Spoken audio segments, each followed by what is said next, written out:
Bienvenidos a La Pasión no es un bolero, este programa en donde a través de entrevistas a personas de diferentes esferas nos ocupamos de las emociones humanas, esas emociones que nos pueden hacer mucho bien, que nos pueden estimular, pero que también nos pueden hacer daño o nos pueden llevar a hacer daño. Esta vez vamos a hablar con alguien que sabe muchísimo de pasiones por la ciencia y por la tecnología. Raro, te parece raro, ¿no? Ella es Flavia Costa. Flavia Costa nació en 1971 en el Gran Buenos Aires. Es doctora en Ciencias Sociales, investigadora del CONICET, docente y editora. Fue una de las fundadoras de la revista Artefacto. Es experta en la obra de Giorgio Agamben, autora de la novela Las Anfibias, traductora y autora también de numerosas publicaciones sobre tecnología, cultura y sociedad. Su último libro es Tecnoceno. Gracias, Flavia, por venir a este programa. Me encanta tenerte acá, me encanta. Gracias a vos, Inde, buenísimo. Nunca te lo pregunté, nos conocemos hace mucho, pero ¿qué fue primero? ¿Así la pasión por las palabras, por la literatura en sentido amplio o por la ciencia? Te lo voy a responder con dos anécdotas o dos pequeñas imágenes. Una, escuchaba el programa de Claudia Piñero y diría lo mismo que ella. Escribo desde siempre. Desde que tengo memoria, escribo. Y tenía mi cuaderno y anotaba. Pero mi primera publicación por la que me pagaron, mis primeras publicaciones por las que me pagaron fue entre los 12 y los 13 años en la revista Enigmas Lógicos de Daniel Samoilovich. ¿Te acuerdas de los juegos para gente demente? ¿Publicabas por dinero a esa edad? Enigmas lógicos. Los armaba yo, los enigmas. O sea, quiero decir, esa cosa por la lógica, por la matemática, era fanática de eso. Entonces, digamos, hay algo ahí que no sé si es la ciencia, pero que es como esos dos mundos de la lógica matemática, de las deducciones, de la investigación, que tiene que ver con eso, con el mundo de los números, y por otro lado la escritura. Eso, de alguna manera diría que van juntos, ¿no? Sí, sí. Desde muy chica. Pero bueno, mi primer trabajo, mi primera publicación paga fue en ese mundo de la lógica, los enigmas lógicos, los juegos lógicos. Impresionante. Dijiste que eran dos imágenes o dos anécdotas. Claro, escribía con cuadernos, claro. Y hacía taller literario desde muy chica, y siempre me parecía que mi vida iba a transcurrir por la escritura, y por eso tampoco estudié letras. En el sentido que me parecía que no, eso iba a ocurrir, digamos, ¿no?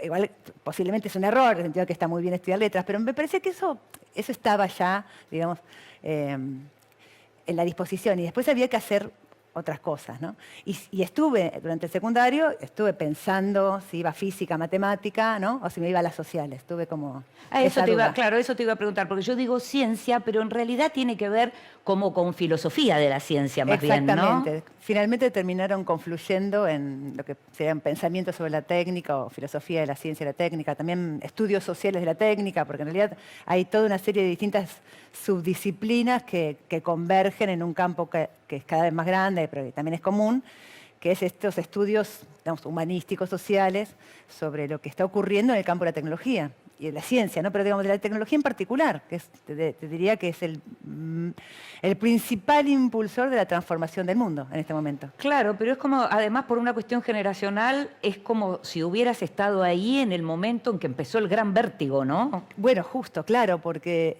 en el año 95 llega Internet comercial a la Argentina. En el 92... Es más, creo que trabajábamos juntas por entonces. Y yo ingresé como periodista al diario Clarín, que en ese momento compartíamos, con Julio Orione en el suplemento de Ciencia y Tecnología. Exactamente. Que pronto se convirtió en el suplemento de Informática, llegando con este... Sí, con este cambio. Con este gran cambio. Y hacía 3 años recién se había dictado la ley en los Estados Unidos, con una pequeña enmienda de la ley del Organismo Nacional de Ciencia de ellos, para permitir que Internet tuviera alianzas comerciales.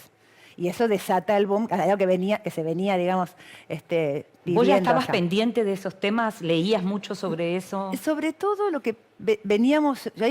mi primera relación con esa pregunta tenía que ver con la universidad, y particularmente con la Cátedra de Informática y Sociedad, a la que todavía pertenezco, que en ese momento yo era estudiante, pero ya estaba trabajando con 2 grandes maestros, 3, una ya no está, que era Patricia Terrero, pero después el Toto Schmuckler y Cristian Ferrer. Sí, qué nombres tremendos. Claro, que son los que habían traído, bueno, el Toto había traído ya desde Francia primero, México después, la perspectiva de que la informática, digamos, iba a transformar el mundo, que había que estudiar, por eso informática y sociedad, que eso iba a ser, yo creo que tenía algo en su cabeza, tenía el informe Nora Mink, que a muchos no les dirá nada, pero que fue el primer informe que Valéry Giscard d'Estaing, un presidente francés de los años 70, le encarga a dos expertos, digamos, de su gobierno, que se llamó la informatización de la sociedad. O sea, en la década del 70, Francia se da cuenta, o sea, el presidente, se dan cuenta que eso va a cambiar la relación con el Estado, la relación con la sociedad, la relación con el gobierno, y les pide un informe que después estudiábamos en la facultad como el primer informe, digamos, general para un Estado acerca de qué hacer con esto que se venía. Piensa que para el momento en que Giscard d'Estaing hace eso, años 76, 77, Bill Gates está presentando el Alter Basic, el programa. O sea, es todo un momento de emergencia. Y en los 90 es como el segundo gran momento porque eso llega a las casas. Pero yo te quiero preguntar esto, Sí. porque ahora uno dice, bueno, hay algo que a mí me gusta mucho, me vuelvo loco con este tema, me voy a Google y me leo todo o me compro todos los ebooks del Claro. mundo, aunque los libros no estén en las librerías. En ese momento eso no ocurría. No. ¿Cómo seguías el momento el minuto a minuto de los avances tecnológicos? Había 2 o 3 grandes líneas de trabajo. Una, insisto, yo aparte vengo de las ciencias sociales, más filosófica inclusive, y no tanto de los técnicos, porque el grupo de los técnicos, los ingenieros, tenían otras líneas de trabajo que ya eran las BBS, las propias redes un poco más caseras. Nosotros teníamos, por un lado, la teoría, ¿no?, que venía ya bastante digerida, en el sentido que la teoría no está tan disociada, vos sabés, porque uno parece que son dos cosas muy distintas, pero nosotros leíamos texto de Gilles Deleuze, la postdata de las sociedades de control, y era completamente actual. Después teníamos junto con la teoría, en esta cátedra leíamos mucho cyberpunk. Entonces leíamos a William Gibson con De Cero, ¿no? Leíamos bueno, por supuesto a Philip Dick, y eso se daba. Entonces, y esa imaginería es una literatura de anticipación. Literatura de anticipación que en ese momento era, digamos, sumamente visionaria. Después la revista Wired. Yo me suscribí a la revista Wired, que era como nos llegaba, digamos, por correo, muchísima información, y a partir de ahí nosotros seguíamos buscando. Entonces, bueno, después, bueno, los círculos, ¿viste? Los círculos que nos íbamos pasando. Yo me acuerdo 2 libros, los tengo en casa todavía, de ese año 95, que estaban juntos, o cerca de los de ciencia ficción, o cerca de lo de las mesas de autoayuda, te diría hoy. Que no existía sabían así, dónde pero ubicarlos, digamos. el de Negroponte, Ser Digital. Sí, claro. ¿No? Se llamaba Ser Digital y decía, el futuro ya llegó, la única alternativa es ser digital o no ser. Nicolás Negroponte. Nicolás Negroponte, del MIT. Sí. Y el otro era un libro que yo me acuerdo que lo había comprado, estaba como más cerca, ya te digo, entre la autoayuda, la ciencia ficción, y una cosa rara, ¿no? Que era La era de las máquinas espirituales, de Raymond Kurzweil, o Ray Kurzweil. Luego él saca, o antes que eso, él sacó La era de las máquinas inteligentes. Luego, y era de esos visionarios locos, ni siquiera era exactamente como Negroponte, que era un divulgador poderoso. Era como esos locos inventores visionarios, ya muy importante, pero digamos, había creado los teclados Kurzweil, más, para Stevie Wonder, si no me equivoco, que era amigo de él, había inventado el OCR, o estaba por inventarlo en realidad, ¿no? Pues estaba creando. Es un gran inventor, un personaje muy literario, muy importante. Tiene, por ejemplo, una empresa de suplementos dietarios para no envejecer. O sea, ¿viste esas personas que son...? Bueno, y además es director de ingeniería de Google desde el 2012 para el área de inteligencia artificial. Te quiero hacer una pregunta minita. Y tiene que ver justamente con la cuestión de género. Porque en general uno tiende a pensar que todos esos temas, la pasión viene del lado de los hombres con esos temas. Varones. No es de los varones, exactamente. No, como que no fuera un tema muy visitado por las mujeres. Por lo menos hasta hace poco tiempo eso no era frecuente. ¿Cómo fue eso? ¿Cómo es eso? ¿Cómo lo ves? Puede ser. Pero bueno, vos creo que me vas a entender. Yo soy una nerd, total. O sea, para mí esa extrañeza no me parece nada extraña en mí. Pero eso de que sos una nerd, hay una imagen, una foto que yo ya vi y que quiero que compartamos y que me describas un poco a partir de esa foto dónde está esa nerd de la que estamos hablando. Pues es una imagen en donde, para saber si vos ya entonces te considerabas así, una nerd. Ahí. ¿Dónde ahí estás? Está. ¿Qué ves? Haceme periodismo, contame un poco esa foto. Ahí yo tengo entre 7 y 8 años. soy la más chica de 3 hermanas, que estábamos las 3 vestidas con jean y remeritas rojas de plush, es un busito rojo de plush, en la casa de mi infancia. Mi familia se mudó de esa casa cuando yo tenía meses y todavía mi mamá sigue viviendo ahí. ¿Dónde es eso? San Antonio de Padua, en el oeste de la provincia de Buenos Aires. Y sí, bueno, era un poco eso, ¿no? Sí, ya era un poco eso, sí. Y bueno, era esas nenas que así como con esa sonrisa estaba todo el día, eso, escribiendo, leyendo, haciendo... ¿A qué jugaba, te lo Flavia? complemento. ¿A qué jugabas? A todo. A todo. Con las pelotas Ajá. pulpo, eso me encantaba. Sí. Era una fanática de jugar pelota. Después jugué al vóley mucho tiempo, era también deportista en ese sentido. Te iba a dar como otra imagen, y ahora no me acuerdo exactamente qué, pero eso que se llama nerd en realidad tiene que ver con que esa pequeña distancia que mencionás de género, que por supuesto en otras situaciones y muchas veces en la vida cotidiana tiene muchísimo peso e implica entonces un posicionamiento y un trabajo y una... Sí. En otro aspecto, digamos, es simplemente la singularidad de uno. Claro. ¿No? Decir, bueno, a mí me gustan cosas que no le gustan a todos. Bueno, tampoco me parece que haya que ser como demasiado problema en ese sentido, en la medida en que tuve la suerte, tenemos la suerte de estar en una época en la que ya era accesible para mí, Sí. de todas maneras, estudiarlo. ¿no? Sí, No sí, era sí. que no tenía acceso. Creo que en otras épocas... Pero eso tenías hubiera sido un amigas, por ejemplo, cuando en la primaria que se interesaban por esos mismos temas. No. Yo siempre viví en un mundo entre nerd y adulto, digamos, ¿no? Ah. Compartías con la gente que te interesan esas cosas. Eso, de lo de la revista Wired. Y al mismo tiempo, también curiosamente, si bien yo tengo esa fascinación por el mundo, digamos, del futuro. Hace rato te hice ese chiste, ¿no? Que Sí. tengo una hermana que vos también conocés, con la que compartimos muchas cosas, Ivana. Ivana Costa. También es profesora universitaria, también se dedica a las humanidades, pero ella es platonista, es una filósofa platonista. Entonces, yo siempre digo que ella se dedica al pasado y yo me dedico al futuro, ¿no? Repartimos los territorios en la familia de manera que no haya conflicto. Digamos, si bien siempre me interesó eso, también lo hice siempre desde una mirada crítica, lo cual te hace aún más raro, en el sentido que te gusta, pero además te parece que tenés que ver lo que no está tan bien. Sí, sí. Pero, insisto, me parece que también eso es la posibilidad quizás de una mirada propia. Cuando decís crítico y lo que no está tan bien, a ver si entiendo, porque venís de las ciencias sociales y uno puede pensar que justamente lo que estudiás es el vínculo entre la tecnología y la sociedad, Exacto. entre la ciencia y la sociedad, el cambio de discurso y también aquellos que se quedan afuera, de pronto. Por ¿no? ejemplo, las desigualdades, las Sí, sí. dificultades para el acceso, pero también la propia...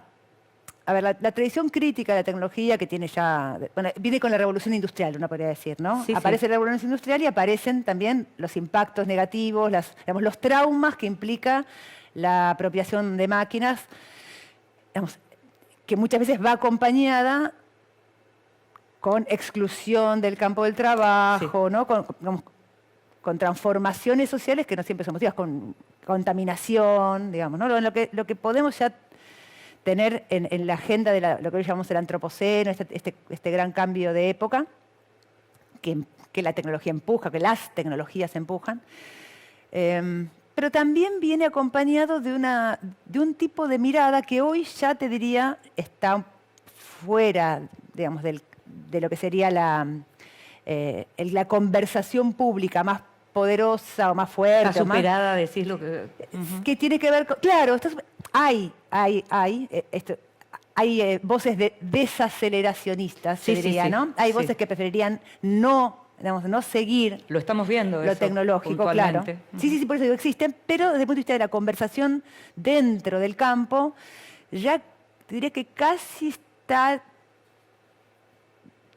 consensuado. Insisto, estoy avanzando un poco respecto de lo que efectivamente está pasando, pero diría que casi está consensuado de que esta transformación que se viene o que estamos viviendo ya no tiene mucho vuelta atrás, a pesar de que podamos ver que tiene problemas, que trae muchos problemas. ¿Sabes a qué me ¿no? haces acordar?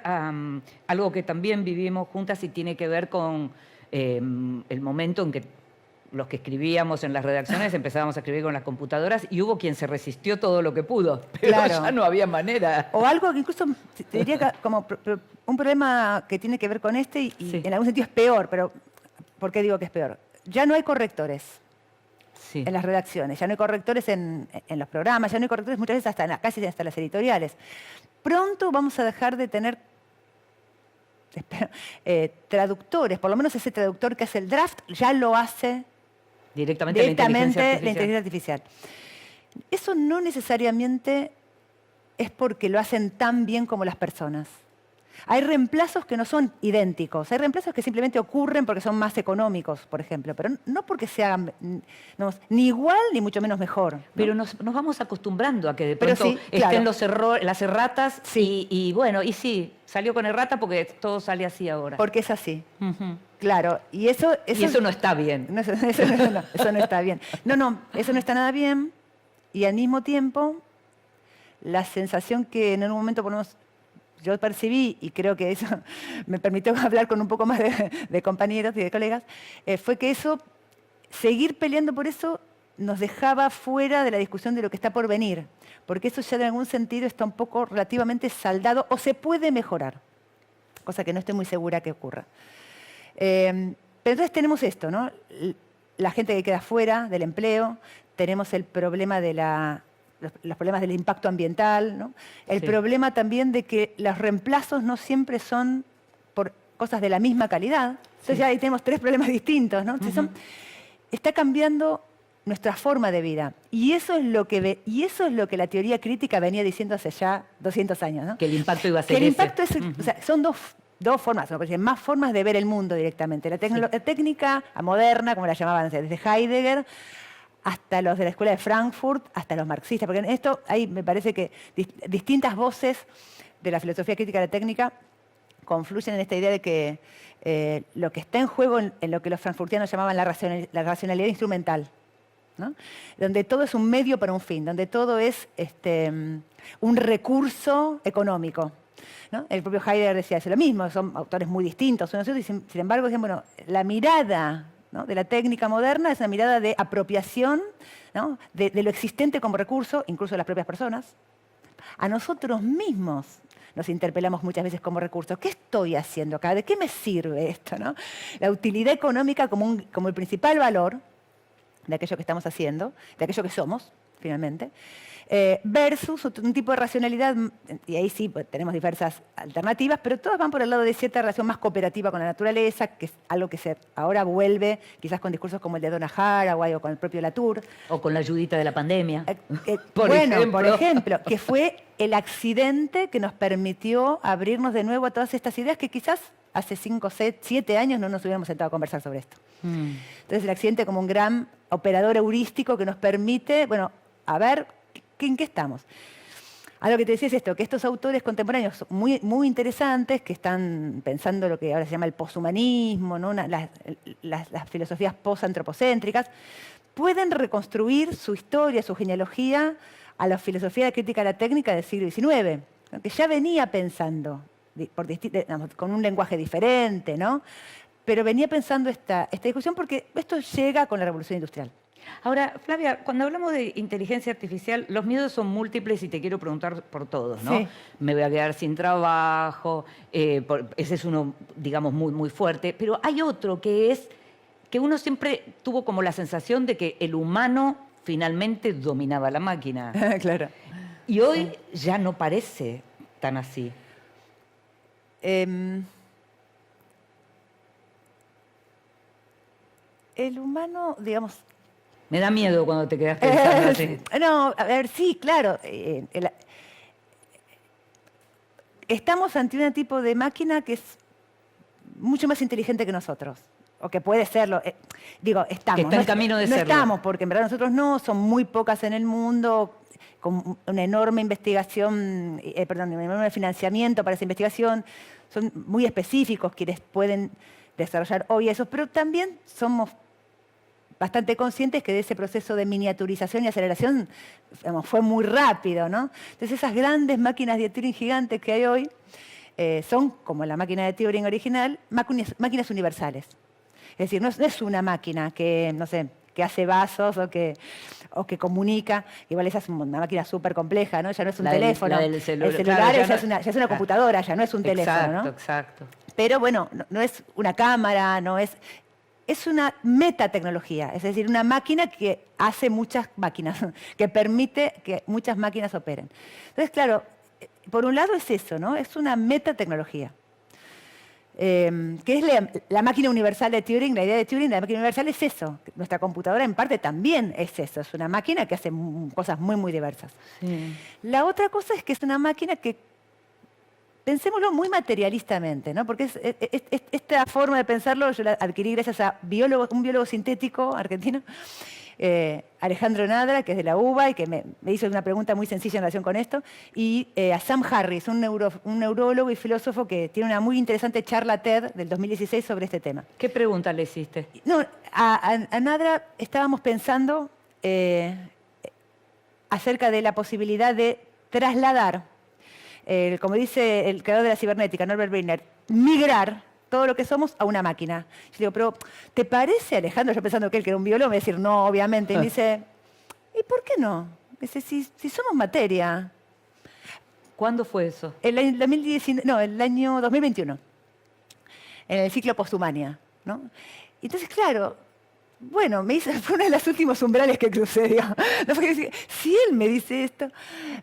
Por eso te pregunto, porque lo que estamos viendo, cuando vos hablabas recién de la naturaleza, o uno piensa en la biología, y uno piensa en la ecología, y uno piensa en la cantidad de gente que escribe acerca de no somos más relevantes que los animales, no somos más relevantes que las plantas, no. Pero empiezan a aparecer muchas más, o sea, bueno, sí, señores, no somos los reyes del universo como nos creíamos. Sería algo así y hay que adecuarse a esa situación. Bueno, eso sí, hacia los animales me parece que es un tipo de decisión ética, en el sentido de forma de vida, ¿no? De pensar una forma de vida que contemple esa vida en común. Me parece que tiene sentido. Claro. Con estas máquinas en particular que estamos viendo desarrollarse, creo que es otra, también tiene que ver con que no somos el centro del mundo, no somos, como decíamos, los que controlamos, pero yo decía que si pensamos en qué es materia, Sam Harris dice, bueno, nosotros también estamos hechos de átomos finalmente, ¿no? Sí. Este hardware que tenemos, este cerebro, esta materialidad que soporta, y si quieren todo el cuerpo, porque en realidad uno piensa con todo el cuerpo, no solamente con el cerebro. Esta materialidad que somos tiene este volumen, tiene esta cantidad de hacer asociaciones, tiene esta cantidad de memoria, una cantidad que se puede medir, como podríamos medir el disco duro de una máquina. Sí. Y es limitada, eso bueno, es lógico, no nos acordamos de todo, ni podríamos acordarnos de toda la historia de la humanidad, para eso tenemos bibliotecas, para eso externalizamos y nuestra tenemos memoria. una fecha de vencimiento para varias de esas cosas. Estas máquinas hacen, por un lado, tienen acceso a una enorme biblioteca, tanto en línea, digamos, tanto la de Internet, como la de muchos de los contenidos de esos libros y de Internet. Eso está a disposición porque tienen la cantidad, el espacio suficiente. Y tienen entonces capacidades también de asociar entre toda esa información, que por hoy parece una capacidad un poco básica porque es lineal, es secuencial. Bueno, nuestro pensamiento también es lineal y secuencial, diría yo, ¿no? Pero bueno, asocian entonces en una escala que, por supuesto, ningún humano puede imitar, pero casi estamos pensando que la humanidad en su conjunto, que es sincrónica a esas máquinas, tampoco podría, ¿no? Sí. En ese sentido, sí, nos están superando, sería, ¿no? Entonces, en ese sentido, lo llamamos los poderes inhumanos, ¿viste? Volvemos a encontrarnos con un poder inhumano, quizás. De hecho, hoy se está pensando y se está desarrollando que como esas asociaciones son de tal envergadura, no las podemos seguir y hacen cosas que nosotros no logramos entender lo que hacen. Es imposible controlarlo. No logramos además. entenderlo. Claro, claro. Entonces ya se están desarrollando inteligencias artificiales que ingresen en esos programas y vuelvan y nos cuenten qué hicieron. ¿Qué están haciendo? A nosotros, tontos humanos, que todavía no llegamos a entender. Bueno, limitados, no sé si tontos, porque es parte de nuestra limitación material, no es que seamos tontos, porque logramos hacer eso, o sea, es decir, como conjunto humano bueno, somos, quizás lo hicimos a nuestra imagen y semejanza. Pero controlarlos. Y bueno, me parece que él tampoco nos controla del todo. O sea, ¿no? O sea, quiero decir, esa idea de que fuimos creando algo que quizás, bueno, nos suceda. Pero estás tranquila. Nos vamos a morir, Inde, sí, claro, obvio. Pero sí, en ese sentido sí. Pero bueno, obviamente también me preocupa, o también lo pienso, porque primero me parece fascinante, Sí. pero además también me parece que somos nosotros los que tenemos que entender lo que está pasando, entender si tenemos el alcance de nuestra posibilidad de actuar.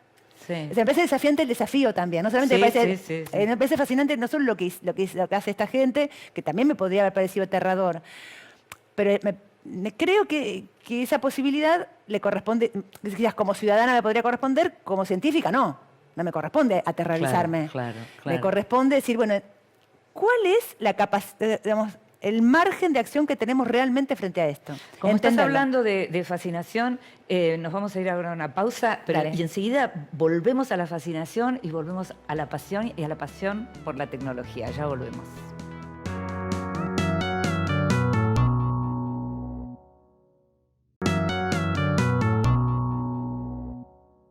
Y seguimos en La Pasión no es un bolero y estamos hablando de estos temas que a mí me aterrorizan, pero a Flavia Costa parece que no la aterrorizan y sí, en cambio, te fascina.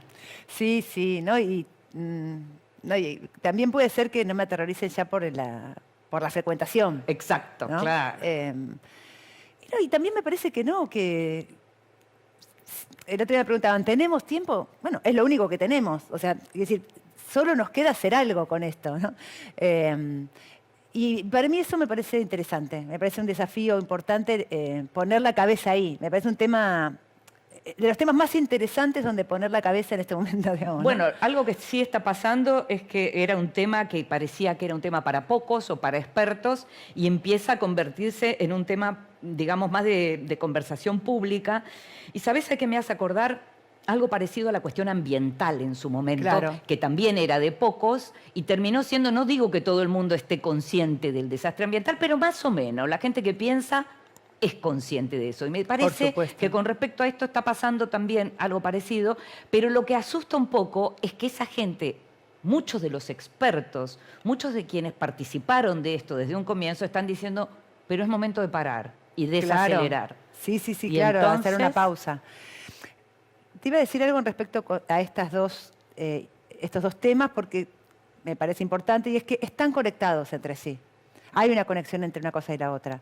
No solo por la huella ecológica que la propia tecnología deja, el litio, los minerales raros. Hay una muestra ahora en Buenos Aires de Florencia Levy, en Art House, en el microcentro, donde ella hace un documental de la ciudad china que está más cerca de las grandes minas de extracción de los minerales raros para hacer parte de las baterías y el arte microchips. contemporáneo está muy metido con estos temas. Y muestra muchísimo de ese impacto. Entonces, el impacto ambiental de la tecnología, por un lado. Y por otro lado, yo creo que la respuesta, o las respuestas que estamos imaginando acerca de cómo salir de la crisis ambiental, en muchos casos han acelerado la búsqueda de tecnología, ¿no? En un círculo que no me parece necesariamente virtuoso. Por momentos es un círculo que es entre vicioso y que va a hacer expandir todavía más la brecha de desigualdad. A ver, detenete un poquito ahí, Sí. que me interesa esto que estás diciendo. ¿No sería un círculo virtuoso, decís, y que podría, en todo caso, enfatizar la brecha de desigualdad? Claro, lo que llamaban brecha digital, pero que hoy ya es mucho más que eso. Es mucho más que eso y es una desigualdad cada vez mayor. El tecnofeudalismo lo llama un autor. Ah, qué interesante. Sí. Y porque si vos decís, si la respuesta a la crisis ambiental, la imaginaria la vimos en el cine, la vimos en la literatura, pero también la concreta de algunos inversores y grandes capitalistas es voy a terraformar la Luna, voy a terraformar Marte, voy a hacer una tecnología para el exit, digamos, ¿no? Para el éxodo. Me parece una respuesta como mínimo cínica, uno podría decir, si la tuviera que calificar moralmente, pero sobre todo me parece una respuesta de una gran inhumanidad. Claro, y responsabilidad, Sí, pero también, va a parecer tonto, pero un poco fiaca, digamos. Bueno, tenemos que resolver este problema primero, ¿no? O sea, este es el problema. Está bien, por supuesto lo digo pensando en que a mí sí me interesa la humanidad, ¿no? Sí me interesan también las otras especies, pero digamos, ahí yo tengo una pequeña discusión, pero que es un poco, desde mí, es una pequeña provocación a los más jóvenes que son siempre bien anti-antropocéntricos, ¿viste? Bien poshumanistas. Yo siempre digo, bueno, yo soy antropocéntrica, ¿no? Y yo sé que todos me quieren matar. Pero porque me parece que finalmente no podemos en ningún momento perder de vista que la perspectiva no antropocéntrica también favorece mucho el deshacernos del problema de lo humano. Sí, ¿no? una falta de empatía. De empatía absoluta, con claro. una enorme Sí, sí. cantidad de población. Entonces, quiero yo volver a traer a esa discusión, decir, bueno, ojo que todavía somos una comunidad humana, ¿no? Todavía somos una comunidad planetaria, ¿no? Y también tenemos que dar cuenta de eso. Por supuesto, y en cambio, me parecen más interesantes algunas imágenes, como las de un joven pensador norteamericano que trabajó en distintos lugares, se llama Benjamin Bratton, y que habla de terraformar la Tierra. ¿no? Que lo que tenemos que hacer no es terraformar Marte, ¿no? Sino que volver a ser vivible y sustentable la Tierra. Sí, sí. Y para eso hay que diseñarla. Parece razonable, ¿no? Y para eso necesitamos fuerza para rediseñar algunas cosas, que incluso será necesario en algún caso, por ejemplo, trasladar una ciudad, porque esa gente ahí donde está, no va a poder seguir viviendo, ¿no? Y ahí ya le resulta muy difícil, ¿no? Esa idea de quién planifica, cómo se hace, con qué fuerza de ley. Pero creo que estamos ante esa situación de tener que visualizar ese horizonte e imaginar vías alternativas, ¿no? Mayor imaginación social, mayor imaginación política, vías alternativas de salida de este desafío, o de, como dice Donna Haraway, vivir con el problema, ¿no? ¿Cómo seguimos viviendo con el problema? Bueno, imaginemos alternativas, a ver cuál nos parece mejor. Seamos capaces de imaginarla. Me quedo pensando en lo que decías antes, porque en relación a las diferencias entre los humanos y las máquinas, y aparece la cuestión de las emociones, Sí. ¿no? En donde eso sí se hace como... El conocimiento se puede trasladar, el conocimiento la máquina lo puede absorber, pero en algún momento puede llegar a sentir. No soy especialista de esto que te voy a decir, pero me parece que lo que una máquina puede hacer es simular bien la respuesta lingüística ante una emoción. Sí. A una emoción simulada, digamos, la simulación lingüística de la respuesta humana a una emoción. Sí, sí. La máquina no es un humano, como un perro no es un humano. Es decir, la idea de la máquina, por ahora, hasta ahora, lo que tenemos ahora, ese tipo de grandes máquinas, sobre todo las que tienen modelos de lenguaje grandes y tal, no imitan el ser humano. No son lo mismo, eso quiere decir. Hacen cosas que hacemos los humanos de una manera distinta a como las hacemos nosotros quizá, pero que tienen resultados muy parecidos e incluso mejores. Entonces nosotros las estamos juzgando por el resultado, por el output, ¿no? Pero lo que hay en el medio, en el caso de estas modelos de lenguaje grandes tipo el ChatGPT y los que sigan creciendo, por ahora serían simplemente, imitan de una manera mucho más poderosa algunas de las actividades centrales de los humanos, que es el lenguaje. ¿Sabes por qué te lo pregunto? Porque, por Igual ejemplo, déjame que te diga una sola cosa más. Pero imaginemos que combinamos eso con bio. ¿Cómo sería? Porque la emoción es... Las emociones son de nuestro aparato psíquico lo más biológico que tenemos. La desencadena una hormona, por ejemplo, la desencadena, ¿no? Sí. Una situación química te puede desencadenar una reacción emocional.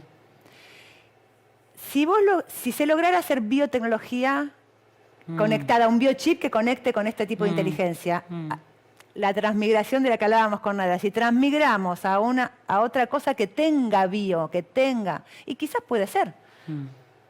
Los replicantes de Blade Runner. No, pero con emoción. Sí. Pero eso no es que eso va a ocurrir, ¿me entendés? No es que pero no, bueno, lo que está haciendo Elon Musk ahora es eso, son los biochips implantables. Me acordaba de la película Her, ¿no? Sí.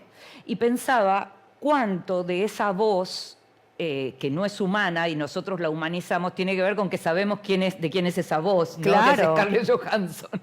Me preguntaba, ¿entendés? Entiendo. Porque yo lo que digo es, uno va a ver esa película y ve cómo Joaquín Phoenix se enamora, digamos, y entra como ese romance con Siri. Pero uno sabe que quien le está respondiendo ahí hay una actriz. No sé si me explico. Sí, te explicas súper bien. Pero bueno, son mis limitaciones también. Las personas tenemos reacciones muy singulares. Y también uno puede decir, bueno, esa es la reacción de Joaquín Phoenix, ¿no? Uno podría pensar eso. Luego, también te diría que... Te pongo otro escenario, imaginario. Sí. Somos gente muy grande ya, ¿no? Y nos tienen que cuidar. Y viste como que no está muy bien pensado en la Argentina ni en ninguna parte del mundo el tema del cuidado de las personas mayores. Sí. Y la gente querida nuestra no está cerca todo el día y tiene que hacer su vida. Tampoco uno sería tan egoísta de decir, vení, sentate acá y quédate conmigo todo el tiempo, porque quizás querría que esté. Y si hubiera algo que se parece mucho y que está todo el día y te charla, como te charla tu hija, tu hijo, y charla con vos, sabe lo que te gusta. ¿Por qué me haces esto, Flavia? No, porque lo estuve pensando, porque me tocó pensarlo en un ejercicio. Entonces lo que digo es, bueno, pensar que no necesariamente tiene que ser algo, o sea, porque estamos hablando otra vez, de una metatecnología.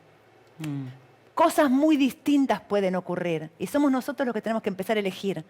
Eso es el desafío. ¿Qué de esto nos gustaría? ¿Qué no sé si tanto? ¿Y qué decimos no? Esto no querríamos. ¿Se entiende ahora? Porque sí, eso... Hay otra foto que quiero que veamos. Sí, cómo no. Es una foto en donde, mientras estás hablando de todo esto y estás hablando de cuestiones de cuidado, pienso en esa foto. Sí. Me gustaría que, por un lado, me cuentes. ¿Por qué la elegí? ¿Por qué la elegiste? Sí. ¿Qué vemos ahí? Y en relación a lo que estamos hablando acerca del cuidado, sí. Si eso podría ser reemplazado, por ejemplo. No, eso no. ¿Viste? Esa es Julia, es mi hija mayor. Ahí tiene un añito, más o menos. Esa era mi casa anterior, donde vivía antes, que mi casa de soltera sería, ¿no? Y yo estoy, bueno, a punto de cambiarme para salir a trabajar y ella está ahí conmigo en uno de los momentos más felices de mi vida. Entonces me parece que eso. Y también tiene rojo, que la otra tenía rojo y para mí siempre el rojo es un lindo color en el recuerdo del rojo de la otra foto, ¿no? En el recuerdo del plush de la otra foto. O sea, el rojo quedó como instalado como una emoción a partir de esa foto. Porque de esa escena, de ese momento de la familia también eso. Quizás. Sí, sí, qué como un lindo eso. color para mí. Y, no, y claro, pero hablamos de emociones.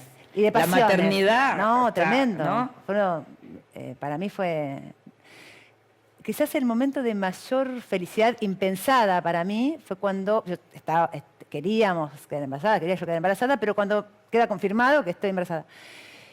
No me había dado cuenta que tenía tanto deseo de algo. ¿Viste? Yo sabía que quería, lo estaba buscando, lo hacía, ¿viste? Soy prolija, ¿verdad? Pero de pronto sentí una felicidad que no sabía que existía. Bueno, así como sentí un amor con mis hijos. Me gusta tu bueno.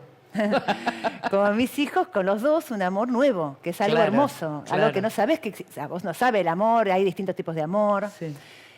Pero ese tipo de amor que uno desarrolla cuando tienes hijos, o como te pasó vos con tu perro, que no sabías que te iba a encantar tener un perro. Bueno, y es un tipo de amor nuevo y con mis hijos, bueno, es algo increíble y ahí se me juega mucho de mi vida en eso.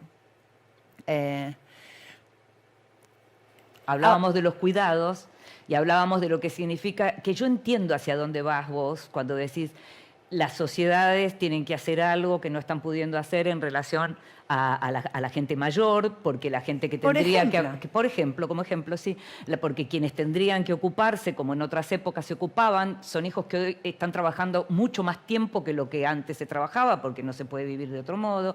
Y entonces podría llegar la tecnología de algún modo a ayudarnos. Es un poquitito perturbadora la imagen, pero al mismo tiempo podría llegar a significar que la gente grande no se quede sola. De eso hablábamos. Claro, o tener un... Sí, me parece ¿Te acuerdas en Years and Years? Ya eso lo veíamos. Para mí Years and Years es un material central. A ver, yo igual no lo comparo con esta otra escena porque son, o sea, me parecen escenas diferentes. Primero escenas donde quizás en algún caso vos tenés la capacidad de decidir y de poder hacerlo y, bueno, construir ese espacio, lo sacás de otro lado, lo pones ahí, ¿no? Y cuidás a tu hijo, te ayuda a la sociedad o no te ayuda a tu pareja, no te ayuda a tu familia. Digo, vas construyendo esquemas para eso, si tenés la posibilidad de hacerlo, si tenés la suerte. Las familias ampliadas ya, como sabemos, están muy mermadas. La otra escena, en cambio, es una escena un poco más, para nosotros sería distópica, ¿no? Pero es una escena que no es improbable. A Sí. eso me refiero yo, ¿entendés? Entiendo, Como digo, entiendo, no es sí. improbable. Uno ve cómo viven los ancianos en esta sociedad con recursos medianos, digamos, medianos. Ni siquiera te digo muy pocos, porque eso quizás es otra forma, pero también están en problemas. Y vos decís, Vos lo que decís es que ni siquiera es una cuestión solo de dinero. ni siquiera es cuestión de dinero. Es más, quizás en algunos casos hasta una... Bueno, pero no quiero dar ejemplos que puedan parecer ni romantizar una situación ni la Sí. otra. No está bien pensada en nuestra sociedad la adultez mayor, la vejez. No está bien Sí, pensada. sí. No hay buenas No está soluciones para resuelta, eso. sí, No, sí. no hay buenas soluciones Sí, para sí. eso. Para esas personas, para nosotros, para nuestros padres, para nuestros abuelos, para las personas que están... Como tampoco está del todo bien resuelta la adolescencia, viste que no está muy bien Sí, sí. resuelta, pero bueno, está un poco mejor, ¿no? Ellos mismos tienen más fuerza, pueden hacer cosas ellos mismos. Por Pero lo pronto están más en comunidad. están entre ellos y no, y Claro. van creciendo, pero digo, viste, son zonas que están un poco más grises que otras. Sí. Y la zona de los adultos mayores me parece está bastante poco pensada. Hay países que la tienen más pensada, nosotros no lo tenemos bien, me parece. Eso, por ejemplo, como unidad estatal, nosotros no lo tenemos bien pensado. Y entonces ahora sí, es otro escenario que es como imaginario, bien más de la filosofía analítica, ¿viste? ¿Qué pasaría si, bueno, Sí. qué pasaría si decís, bueno, quizás en ese caso es un recurso, no es la solución, pero es un recurso más. Tenés un recurso, un rato, un tiempo, algo que te permite... Sí. La vez Como pasada- era la televisión, un recurso Sí, para sí, la sí, gente, ¿no? sí, Un sí. recurso, qué sé Sí, yo, ven por tele. supuesto, claro. Entonces digo, bueno, puede ser un recurso. Ahora, lo que no puede ser quizás... Un recurso de compañía. de compañía, a eso me refiero, de Sí, pasar un sí. rato, de poder dejarle al otro un mensaje si que el otro lo vaya escuchando, no sé, después habrá que Bueno, desarrollar eso eso. incluso no sería solo para la gente tan mayor. De hecho, hay lugares y sociedades que están muy ocupándose mucho de la soledad, ¿no? Claro. Ministerios de la soledad. Claro. O países, veía la vez pasada, en donde los cajeros, creo que era en Holanda, hay una caja para la gente que está sola y necesita conversar, ese tipo de cosas. Ahí, sí, así. Claro, sí, Pero sí. bueno. No, bueno, claro, Pero por ahí supuesto. se podría... Los problemas, o las patologías, perdón, Sí. los problemas también de la gran ciudad, de la Sí, sí. urbanización. Sí, ¿no? sí. Pensá que es un escenario que a mí, digo, no es que me guste, ¿no? Digo, será un morbo ahora que me lo preguntás así, pero no, me parece que reconstruir un poco el escenario contemporáneo, pienso en esto, éramos 3.000 millones de seres humanos en el 1960, Ujú. cuando se compusieron muchos los conceptos con los que hoy pensamos. Sí, sí. Hoy somos 8.000 millones de seres humanos. Cuando éramos 3.000 millones, el 30% habitaba en ciudades, o sea, 1.000 millones. Hoy, el casi 60% de los 8.000, o sea, casi 5.000 millones en ciudades. En situaciones muy distintas, la desigualdad no está tan bien, digamos, medida como otros parámetros, pero hay algo que se sabe, por ejemplo, a través de la comparación de índices de Gini. Entre países hay menos desigualdad, pero dentro de cada Sí, país es verdad. hay más Sí, sí, desigualdad. sí. Entonces, bueno, esos fenómenos, esos procesos... Dentro de los propios países tenés primer mundo, tercer y tercer mundo. Sí, sí, más, claro, ¿no? sí, Entonces, decís, bueno, ahí me parece que cuando uno mira esa escala, uno entiende que también parte de estas transformaciones tienen que ver con ese salto de escala. No está disociado, sí. ¿no? Hay soluciones que se están inventando para problemas que nosotros quizá no tenemos, pero vamos a tener. Y también las tecnologías, si algo aprendí en todo este tiempo, es que además de aquello con lo que vienen, está la posibilidad de una apropiación diferente de esa tecnología, que yo mucho miro eso cuando miro a los artistas.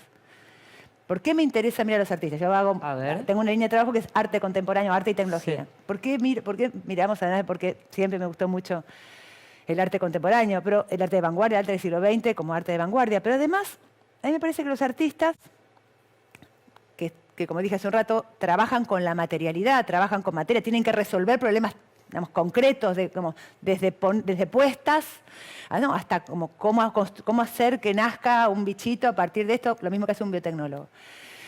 Al tener que tratar con eso, adquieren materiales que vienen de distintas disciplinas tecnológicas y se hacen preguntas totalmente distintas, porque las tecnologías realmente se desarrollan para que funcionen, porque tienen un fin, ¿no? Un objetivo práctico. Habitualmente la tecnología tiene un desarrollo para un fin. Los artistas no tienen esa necesidad. Las pueden poner a jugar en otras formas, hacerles otras preguntas y entonces abrirnos la posibilidad creativa que tiene ese aparato, que tiene cualquier materialidad, más estos que están muy pensados. A ver, ¿qué otra cosa se puede hacer con esto? No sé, un ejemplo histórico de Louis Mumford, un ejemplo de alguien de 1934 que dice, bueno, en realidad el momento mecánico, el tiempo mecánico no nace con la revolución industrial, dice este autor, es un urbanista norteamericano. Nace con el invento del reloj mecánico en los monasterios benedictinos del siglo XI y XII, cuando se sincroniza dentro del monasterio, ¿no? Hasta ese momento el tiempo era tiempo-duración. ¿Cuánto dura la clepsidra en pasar? Pero no estaba todo sincronizado. No es que era las 8 de la mañana acá y afuera de la ciudad. ¿No?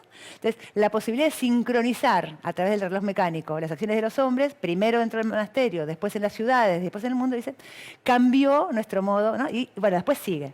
Sí. Pero ¿qué dice él? Ese monasterio, ese reloj se inventa, ese reloj mecánico en particular se inventa para perfeccionar el canto de las obras canónicas, para la alabanza de Dios cristiano. Y cuando termina el ciclo, dice él, ese reloj sirve para destruir ese mundo, ¿no? Es el reloj del capitalismo, del liberalismo. Sí, claro. Entonces, de lo que rinde un trabajador. Entonces dice, terminó de alguna manera colaborando en la destrucción de ese orden que había venido a perfeccionar. Y yo creo que algo de esa anécdota nos tiene que servir para pensar las tecnologías también, decir, bueno, a ver, ¿qué otro movimiento podemos hacer con las tecnologías para que no sean el destino, ¿viste? El destino de esto es que nos van a superar, supongamos, ¿no?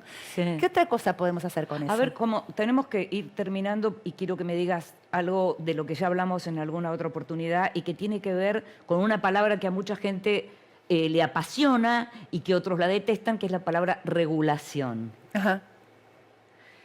El humano, los humanos, las sociedades, los países, tienen que regular, ¿tienen modo de regular esto que está sucediendo?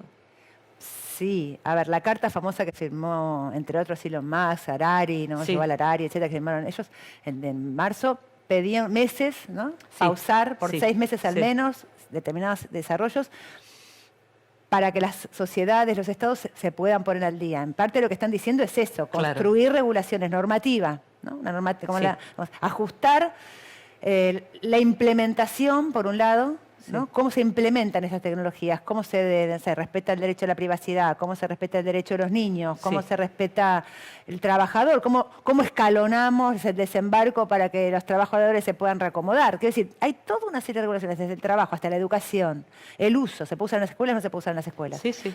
Que sí se puede regular. Incluso uno puede pensar que esa regulación no va a ser para mucho tiempo, que va a ser escalonada, adaptándose. Que va adaptándose, pero que la necesitas para ir acompañando al nivel de la implementación. Y después hace falta una regulación en el nivel del desarrollo de estas tecnologías, porque hay un problema que se llama en inglés el X-risk, el riesgo existencial. ¿Estamos ante un riesgo existencial? Me dijiste antes que nos vamos a morir. Ah, bueno, muy lindo para terminar la pasión de su bolero. No, pero bueno, quiere decir, sí, uno se puede angustiar como un hombre razonable se angustiaría, hay un autor que dice, como un hombre razonable se angustiaría por no poder volar, digamos, ¿no? Claro. Uno se puede angustiar como razonablemente por, no, nos vamos a morir, no, se puede angustiar ahí, pero digamos, después hay que actuar tratando de que esto que se está desarrollando sea lo mejor para todos, sea como mínimo, lo menos traumático, y como máximo, reorientarlo, digamos, a lo que se llama la alineación con valores humanos. Los que hablan del X-risk, y si ustedes escuchan ahora entrevistas en inglés, van a escuchar alignment, mucho, ¿no? El nivel de alignment, que es alineamiento o alineación. ¿Cómo alineamos este desarrollo a valores humanos? A necesidades humanas. Yo igual, estamos terminando y solo quiero decirte que cuando llegue ese momento te quiero de mi lado para que me expliques. Claro, no. Y ojalá estemos adentro. Yo estoy abogando por tener laboratorios acá, además, y donde estemos en el desarrollo, porque solamente probando y mirando cómo se hace eso podemos ver soluciones. Llévame con vos. Vamos, a la nave madre. Gracias, Flavia, muchas gracias como siempre. Y a ustedes también, muchas gracias. nos quedamos todos un poquito perturbados y nos estamos viendo en el próximo La Pasión no es un bolero. Gracias por estar ahí. Chau.